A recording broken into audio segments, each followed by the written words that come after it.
स्वास्थ्य मंत्री doctor colonel Dhaniram Shandil ने वाल्मीकि समाज द्वारा आयोजित वाण मोहल्ले में वाल्मीकि प्रकटोत्सव कार्यक्रम में शिरकत की। उन्होंने कहा कि त्रेता युग में जन्मे महर्षि वाल्मीकि की याद में इस दिन को वाल्मीकि जयंती के रूप में मनाया जाता है। महर्षि वाल्मीकि का पूरा जीवन बुरे कर्मों को त्याग कर अच्छे कर्मों और भक्ति की राह पर चलने का मार्ग प्रशस्त करता है। आज एक बहुत पुण्य अवसर है, बहुत मंगलमय अवसर है सबके लिए, पूरे भारतवासियों के लिए और यहाँ के वासियों के लिए भी, कि हम प्रकाशोत्सव महर्षि वाल्मीकि का जन्मदिन मना रहे हैं।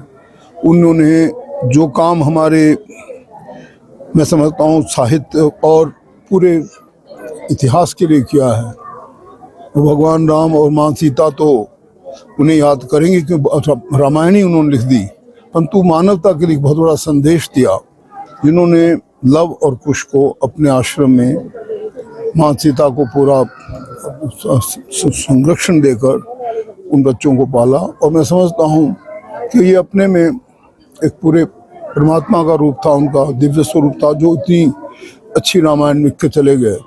आज भी मैं समझता हूँ हमें इस युग में भी महर्षि वाल्मीकि के बताए गए चिन्हों पर चलना चाहिए। उनसे बताया गया जो संदेश रामायण में उसका पालन करना चाहिए।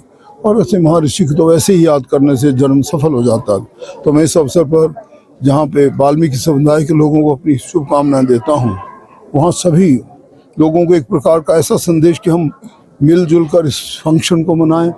मैं चाहता हूँ कि दो जगह न यात्रा हो, कि एक बार ही यात्रा हो और इस फंक्शन को बहुत बड़े तरीके से, बड़े पैमाने पे मनाया जाए।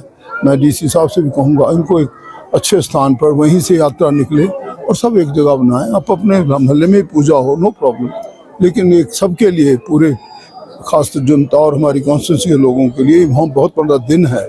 एक दिन ही इसे मनाया जाए और एक दिन ही हम इस यात्रा में सब सम्मिलित हों। मैंने कुछ एक टूरिज्म की डिमांड थी, 3 लाख रुपए यहाँ के सामुदायिक केंद्र को और दिए हैं, और SDO मैडम नगर निगम से कहा है कि उनकी एम्बुलेंस रेडियो जल्दी बन जाए, चलने का रास्ता जल्दी बन जाए, ताकि यहाँ पे शेयर बहुत ज़्यादा सीढ़ियाँ हैं कि रात को कोई ऐसी प्रॉब्लम हो जाए। तो मैं समझता हूँ इनके लिए चलने का और एम्बुलेंस दोनों ही रास्ते देने के लिए मेरा वो रहेगा, और मैं कोशिश करूंगा कि दोनों चीज़ जल्दी बन जाए, इस क्षेत्र के लोगों को आराम मिलेगा। एक बार फिर बहुत बहुत शुभकामनाएं। ऐसे